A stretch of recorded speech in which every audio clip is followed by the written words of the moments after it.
আমি free national sports council থেকে এসেছিলাম। তারা যদি আমাকে কন্টিনিউ করে থাকবো। বিভ্রান্তি আছে অনেক টি-20 ক্রিকেট তো মাঝে মাঝে 120 বলও খেলতে হয়। টি-20 নয়, বিসিবিতে লম্বা ইনিংস খেলতে চান আমিনুল ইসলাম বুলবুল। দীর্ঘমেয়াদে সভাপতি থাকার ইঙ্গিত, নির্ধারিত সময়ে হবে ক্রিকেট বোর্ডের নির্বাচন। একদিনের বিশ্রাম শেষে সিলেটে অনুশীলনে বাংলাদেশ ক্রিকেট দল। কাল প্রস্তুতি ম্যাচ। অসুস্থতা কাটিয়ে যোগ দিয়েছেন শামীম পাটোয়ারি।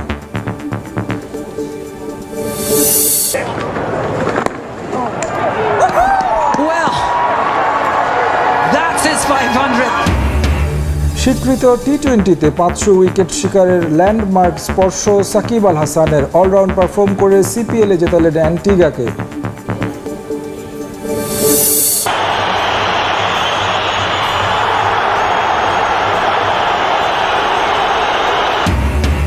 লা লিগায় রিয়াল মাদ্রিদের টানা দ্বিতীয় জয়। এমবাপের জোড়া গোলে নবাগত ওভিয়েদোকে হারালো 3-0 ব্যবধানে। ইপিএলে ফুলহ্যামের বিপক্ষে ম্যান ইউনাইটেডের ড্র।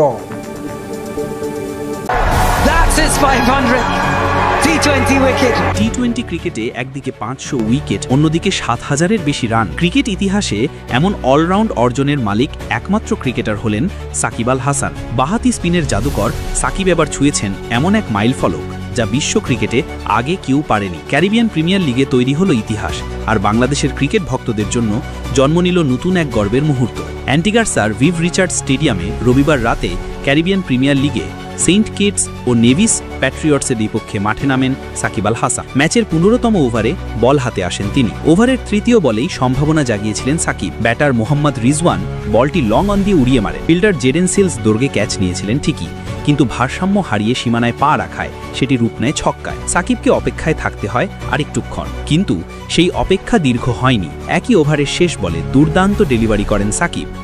রিজওয়ান ক্যাচ দিয়ে ফেরেন ডাগ আউটে। সেটিই ছিল সাকিবের ক্যারিয়ারের 500তম টি-20 উইকেট। মুহূর্তেই ইতিহাসের পাতায় নিজের নাম লিখে ফেলেন বাংলাদেশের সাবেক অধিনায়ক।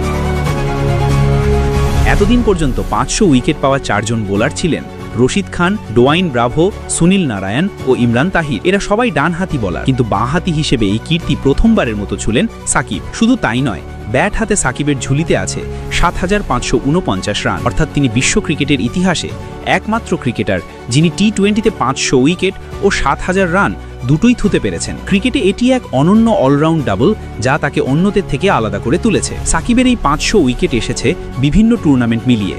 বাংলাদেশ জাতীয় দলের হয়ে নিয়েছেন 149 উইকেট, বাংলাদেশ প্রিমিয়ার লিগেও সমান 149। এছাড়া আইপিএলে 63, সিপিএলে 40 এবং ইংল্যান্ডের ভাইটালিটি ব্লাস্টে নিয়েছেন 28টি উইকেট। 457 ম্যাচের ক্যারিয়ারে 5 বার 5 উইকেট ও 12 বার 4 উইকেট নিয়েছেন তিনি। তার মধ্যে সবচেয়ে স্মরণীয় হল 2013 সিপিএলে বার্বাডোস ট্রাইডেন্সের হয়ে ত্রিনিদাদ অ্যান্ড টোবাগোর বিপক্ষে 4 ওভারে মাত্র 6 রান দিয়ে 6 উইকেট। এখনও সেটিই তার ক্যারিয়ারের সেরা বোলিং ফিগার। এদিন শুধু 500 উইকেটে থামেননি সাকিব, পরের ওভারে আবারও দেখান তার জাদু। দ্বিতীয় বলে কায়েল মায়ার্স এবং পঞ্চম বলে নাভিন বিদাইসকে ফেরান তিনি। ফলে ম্যাচে প্রথম 2 ওভারেই মাত্র 11 রান খরচ করে তুলে নেন 3 উইকেট। এই মাইলফলক শুধু সাকিব নয়, গোটা বাংলাদেশ ক্রিকেটের জন্যই এক ঐতিহাসিক মুহূর্ত। প্রমাণ হয়ে গেল, সময়ের পর সময় পেরিয়ে গেলেও বিশ্ব ক্রিকেটে সাকিব আল হাসানের নাম রয়ে যাবে অমলিন। সিলেটে মঙ্গলবার 2টি পৃথক সেশনে অনুশীলন করবে বাংলাদেশ ক্রিকেট দল। সকাল 10টা থেকে দুপুর 12টা পর্যন্ত হয়েছে প্রথম সেশন, যেখানে দৃষ্টি কেড়েছে পেসারদের অনুশীলন। পেস বোলিং কোচ শর্ট টেইট ও মোহাম্মদ সালাউদ্দিন জুটি বেঁধে তাসকিন, মুস্তাফিজ, শরীফুলদের নিয়ে করেছে 2 ঘণ্টার লম্বা সেশন। সন্ধ্যা 6টায় আবারও দিনের দ্বিতীয় সেশনে মাঠে নামবে বাংলাদেশ দল। নতুন ব্লেন্ডে আরো রিচ অ্যারোমায় সেলন ফ্যামিলি ব্লেন্ড টে। মায়ের দোয়া ক্রিকেট দল, এদের দিয়ে আর কিছুই হবে না, লর্ডস উপাধি। এমন অনেক সমালোচনা, হতাশা, গ্লানি পেছন ফেলে ছুটে চলতে হবে, এগিয়ে যেতে হবে সামনের দিকে। হয়তো এমনই এক পণ করে এবার এশিয়া কাপের জন্য কঠোর পরিশ্রম করছেন বাংলাদেশ দলের ক্রিকেটাররা। ঢাকার পর সিলেটেও চলছে লিটনদের ক্যাম্প।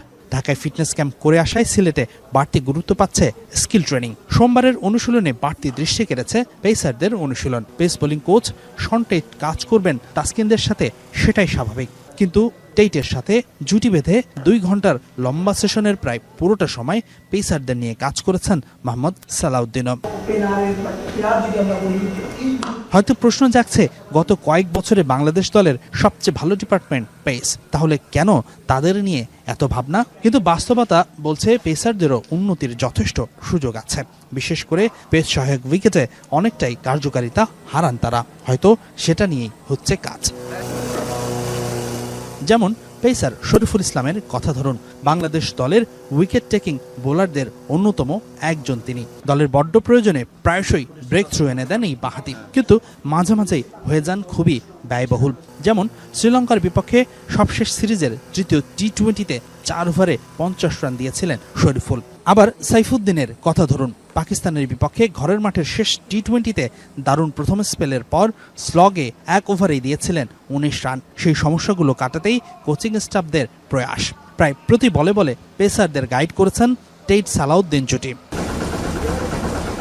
ঠিক একইভাবে স্পিনারদের নিয়ে আলাদাভাবে কাজ করেছেন কোচ মুশতাক আহমেদ। তবে বিসিবির এশিয়া কাপের চূড়ান্ত দল ঘোষণার পরও এখনও ক্যাম্পে আছেন প্রাথমিক স্কোয়াডের সব ক্রিকেটারই। জ্বরে আক্রান্ত হয়ে গত কয়েকদিন অনুশীলন করেননি শামীম পাটোয়ারি।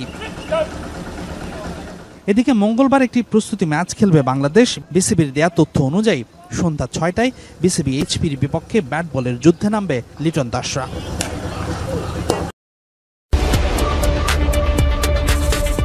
রিশাদ হোসেন, বিগ ব্যাশের দল হোবার্ট হ্যারিকেন্স তাকে ডেকেও প্রথমবার পায়নি। কিংবদন্তি রিকি পন্টিং এর সান্নিধ্য পাওয়ার সুযোগ হারিয়েছেন রিশাদ। কেউ পায় না, কেউ পেয়েও যেতে পারে না। রিশাদের হয়েছেও সে দশা। এত বড় সুযোগ মিস ভাবা যায়? তবে প্রথমবার না পেলেও রিশাদের পিছু ছাড়েনি হোবার্ট। এবার অবশ্য বেশ পরিকল্পনা করেই এগিয়েছে দলটা। সূত্রের খবর, ড্রাফটের আগে বাংলাদেশ ক্রিকেট বোর্ডের কাছে জানতে চেয়েছিল হোবার্ট এবার রিশাদকে ছাড়া হবে কিনা। বোর্ডও নিয়েছে সাহসী পদক্ষেপ। একই সময়ে আন্তর্জাতিক ম্যাচ না থাকলে আর যাই হোক রিশাদকে ছাড়তে প্রস্তুত তারা।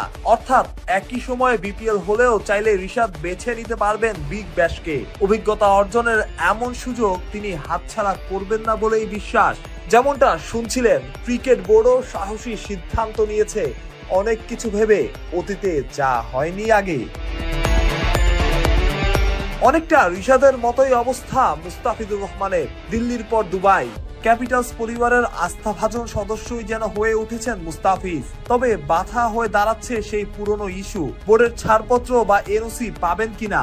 অফিসিয়ালি ঘোষণার পরপরই বোর্ডের কাছে অনাপত্তি পত্র চেয়ে আবেদন করেছেন মুস্তাফিজ, যদিও এখনো কোনো উত্তর আসেনি। অপেক্ষায় মুস্তাফিজুর রহমান, অপেক্ষায় দুবাই ক্যাপিটালস। লুকউডের পরিবর্তে তাকে নেওয়া, শেষমেশ তাকে পাওয়া যাবে তো?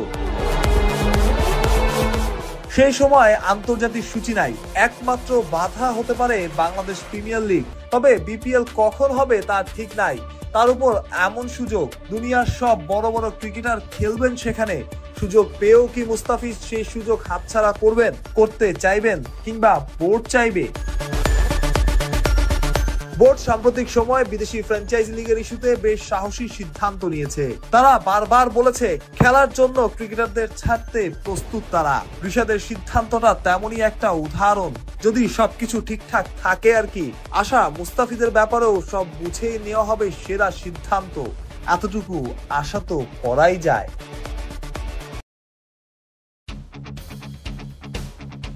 লা লিগায় নতুন দল রিয়াল ওভিয়েদো। দ্বিতীয় ম্যাচেই তারা মুখোমুখি সবচেয়ে সফল দল মাদ্রিদের। এ মৌসুমে শীর্ষ লিগে প্রমোশন পেয়েছে উত্তর স্পেনের ক্লাবটি। তবে প্রতাপশালী মাদ্রিদিস্তাদের সামনে পাত্তাই পায়নি তারা। নবাগত দলটির বিপক্ষে একাদশ নিয়ে বেশ কাটাছেঁড়া করেছেন Real Madrid coach Xavi Alonso. সেই পরীক্ষায় দারুণভাবে উতরে গেছে দল। শুরুর একাদশে ভিনিসিয়াসকে বিশ্রামে রাখে রদ্রিগোকে মাঠে নামান কোচ। সহজ প্রতিপক্ষ হওয়ায় এই ম্যাচ দিয়ে রিয়াল মাদ্রিদ জার্সিতে অভিষেক হয় আর্জেন্টাইন উঠতি তারকা ফ্রাঙ্কো মাস্তানতুয়োনোর। শুরু থেকে বল দখলে আধিপত্য দেখালেও ফিনিশিংটা হচ্ছিল না। রদ্রিগো সুযোগ তৈরি করেছিলেন বেশ কয়েকটি। অপেক্ষার অবসান হয় 37 মিনিটে। আর্দা গুলেরের পাস থেকে বল জালে জড়ান এমবাপে। দ্বিতীয়ার্ধে কিছুটা ধীর গতিতে খেলে মাদ্রিদ। সুযোগ বুঝে ওভিয়েদো চাপ তৈরি করে প্রতিপক্ষের উপর। তবে মাদ্রিদের ডিফেন্স লাইনের কাছে পাত্তা পায়নি তারা।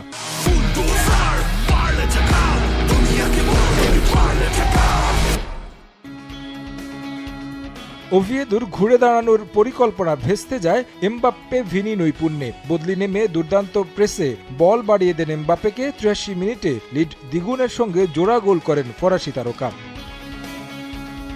যোগ হওয়ার সময়ে ম্যাচের সেরা মুহূর্তটা উপহার দিলেন ভিনিসিয়াস। বল নিয়ে একাই ওভিয়েদোর ডিফেন্স চিরে স্কোর করেন ব্রাজিলিয়ান তারকা। ৩-০ গোলের জয় নিয়ে মাঠ ছাড়ে রিয়াল মাদ্রিদ। ম্যানচেস্টার ইউনাইটেডের গৌরব গাঁথা যেন সোনালী অতীত। গেল মৌসুমটা কেটেছে ধুঁকতে ধুঁকতে। নতুন মৌসুমের দ্বিতীয় ম্যাচেও জয়ের দেখা নেই রেড ডেভিলদের। প্রথমার্ধে এগিয়ে যাওয়ার সুবর্ণ সুযোগ মিস করেন অধিনায়ক ব্রুনো ফার্নান্দো। ভিএআরে পাওয়া পেনাল্টি এই পর্তুগিজ পাঠান পোস্টের বাইরে। দ্বিতীয়ার্ধে দলে বেশ কিছু পরিবর্তন আনেন রুবেন আমোরিম। মাঠে নামান বেঞ্জামিন সেসকো, মাতেও ও এমবিউমোকে। তবে ম্যানচেস্টার ইউনাইটেড লিড নিল আত্মঘাতী গোলে। প্রতিপক্ষের উপহার দেয়া লিডটাও ধরে রাখতে পারেনি রেড ডেভিলরা। ৭৩ মিনিটে সুযোগ কাজে লাগান বদলি নামা স্মিথ রো। সমতায় ফেরে ফুলহাম। শেষ পর্যন্ত আর কোনো গোল না হলে পয়েন্ট ভাগাভাগি করে মাঠ ছাড়ে দুই দল।